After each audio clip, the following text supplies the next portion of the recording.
WhatsApp guys, आज की इस वीडियो में हम बात करने वाले हैं एक बहुत ही इम्पोर्टेंट टॉपिक पर। आईटीआर फाइल करने से पहले कैसे तैयारी करें और कुछ कॉमन मिस्टेक्स जो लोग हर बार करते हैं। तो अगर आप भी चाहते हैं कि आपका आईटीआर सही फाइल हो बिना किसी एरर के, तो वीडियो को एंड तक आप जरूर देखें। और गाइस, अगर आप चैनल में नए हैं तो चैनल को सब्सक्राइब एंड वीडियो को लाइक शेयर कर दें। गाइस, फर्स्ट स्टेप है डॉक्यूमेंट्स रेडी रखना। बहुत लोग जल्दी में जो आईटीआर है इसको फाइल कर देते हैं बिना कंप्लीट डॉक्यूमेंट्स के, और इससे क्या है कि दिक्कतों का आपको सामना करना पड़ता है।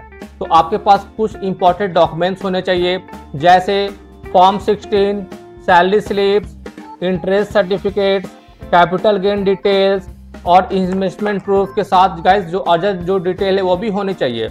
और गाइस, एक चीज़ ये भी आपको इंश्योर करना चाहिए कि आपका जो आधार है वो पैन से जो कार्ड है उससे लिंक होना चाहिए। तो अगर ये सारे डॉक्यूमेंट्स अगर आपके पास रेडी होंगे और आधार पैन से अगर लिंक होंगे तो आप एक प्रॉपर वे में आप आईटीआर फाइल कर सकते हैं। लेकिन गाइस, अगर आपके पास ये सारे डॉक्यूमेंट्स सपोज रेडी नहीं है तो पहले आप जो भी डॉक्यूमेंट्स आप इसको रेडी कर लें। Guys, smooth ITR filing process के लिए आपको कुछ बातों को ध्यान में रखना चाहिए। अगर सपोज अगर आप सही अगर आईटीआर फाइल अगर नहीं करेंगे, अगर कुछ भी उसमें मिस्टेक या एरर होता है तो आपको पेनल्टी आपको देना पड़ सकता है। तो चलिए गाइस, आगे इस वीडियो में मैं आपको कुछ कॉमन मिस्टेक्स के बारे में बताऊंगा जो लोग हर बार गलतियां करते हैं, और साथ में ये भी बताऊंगा कि जो मिस्टेक्स है कॉमन मिस्टेक्स हम उसको कैसे उसको सुधार सकते हैं। जैसे रॉन्ग आईटीआर फॉर्म। गाइस, सबसे बड़ी गलती है रॉन्ग आईटीआर फॉर्म चूज करना। तो सैलरीड एम्प्लॉय के लिए आईटीआर 1, बिजनेस या फ्रीलांस इनकम है तो आईटीआर 3 या 4। तो गैस, अगर आप रॉन्ग जो आईटीआर फॉर्म चूज करके अगर जो आईटीआर अगर फाइल करते हैं तो ये रिजेक्ट हो सकता है और साथ में आपको नोटिस भी आ सकता है। तो आपको ऐसा करने से आपको बचना चाहिए और एक जो राइट जो आईटीआर फॉर्म आपके लिए वही चूज करके आपको जो आईटीआर इसको फाइल करना चाहिए। Next, missing income sources. Gas, कभी भी आईटीआर फाइल करने से पहले जो भी इनकम के जो सोर्सेस है इसको आपको रिपोर्ट करना चाहिए। सपोज आपकी जो इनकम है वो एफडी के इंटरेस्ट है, या सपोज आप कोई पार्ट टाइम वर्क करके कुछ अर्न कर रहे हो, या सपोज मान के चलो कि आप फ्रीलांस जो वर्क है उससे आप कुछ अर्न कर रहे हो। तो जो भी जितने भी इनकम जो सोर्सेस है आपको उसको डिक्लेयर करना चाहिए, क्योंकि गाइस जो इनकम टैक्स डिपार्टमेंट है उसके पास सारा डेटा होता है। और सपोज जो आपने डिक्लेयर जो इनकम है और आपका जो एक्चुअल जो इनकम है सपोज दोनों में अगर मिसमैच होता है तो फिर ये आपके लिए दिक्कतों का आपको सामना करना पड़ सकता है और मे बी आपको नोटिस आपको आ सकता है। तो ऐसा करने से आपको बचना चाहिए। Next, incorrect tax deduction. Guys, taxation law के अकॉर्डिंग कुछ प्रोविजंस है जिसमें हमें जो डिडक्शंस मिलता है जिसके थ्रू जो हमारा जो टैक्सेबल जो इनकम है वो थोड़ा रिड्यूस हो जाता है। और बहुत लोग सोचते हैं कि सेक्शन 80C और 80D के अंदर हम कुछ भी क्लेम कर देंगे। तो गैस, अगर सपोज आप कुछ भी क्लेम करते हैं जैसे LIC प्रीमियम, PPF या ELSS, तो ये सबके के लिए आपके पास एक वैलिड आपके पास डॉक्यूमेंट्स होना चाहिए।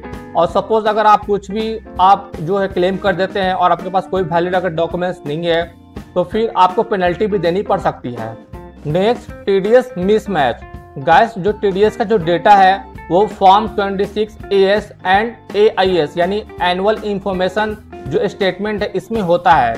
और सपोज अगर आपके जो फॉर्म 26 AS और जो AIS जो है अगर उसके डेटा में अगर कुछ भी अगर मिसमैच होता है तो आप उसको रेक्टिफाई करो। अगर आप उसको रेक्टिफाई नहीं करेंगे तो आपका रिफंड डिले हो सकता है और मे भी आपको जो है पेनल्टी आपको लग सकती है। तो इन चीज सारे जो भी चीज़ें हैं इसको आपको बचना चाहिए और एक जो करेक्ट जो डेटा है वो आपको फाइल करना चाहिए। Next, incorrect personal details. Guys, जो भी टैक्स पेयर्स हैं तो उनको अपना name, pan, address and bank account details के अलावा भी जो अदर जो इम्पोर्टेंट जो इंफॉर्मेशन है उसको उनको कंफर्म करना चाहिए। इससे जो भी आईटीआर जो फॉर्म है वो रिजेक्ट नहीं होगा। Next, wrong tax calculation. Gas, हमारे देश में 2 इनकम टैक्स सिस्टम है, old tax regime and new tax regime.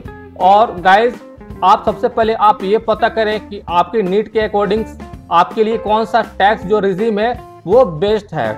और गाइस, अगर आप एक राइट रेजिम के साथ और जो भी इनकम टैक्स जो स्लैब है इसको समझ के अगर आप एक राइट जो आप आईटीआर फाइल अगर करेंगे तो आपको फ्यूचर में कोई भी दिक्कतों का सामना नहीं करना पड़ेगा। तो ये भी काफ़ी अच्छी चीज़ है।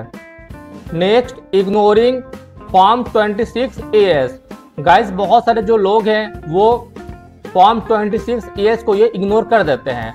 और गाइस ये तो जो इनकम टैक्स का जो पोर्टल है वहाँ पे ये अवेलेबल होता है, और इस फॉर्म में जो भी टैक्स जो डिडक्ट हुए हैं या जो टैक्स कलेक्टेड हैं या जो भी एडवांस जो टैक्स जो किए गए हैं, तो ये सारे रिकॉर्ड इसमें होते हैं। तो आप फॉर्म 26 AS को, ये जो फॉर्म है इसको रिव्यू कर सकते हैं। तो ये भी एक अच्छी चीज़ है।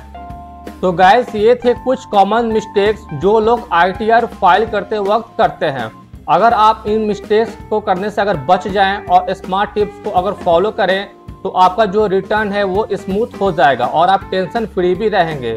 तो गाइस अगर आपको ये वीडियो हेल्पफुल एंड इन्फॉर्मेटिव लगा तो इस वीडियो को लाइक करो, शेयर करो और चैनल को सब्सक्राइब एंड बेल आइकन दबाना मत भूलना। और हाँ गाइस, अगर कोई भी क्वेश्चन या डाउट है तो उसको नीचे कमेंट सेक्शन में पूछो। मिलते हैं गाइस एक न्यू वीडियो में एक न्यू फाइनेंशियल टॉपिक के साथ। तब तक के लिए टेक केयर।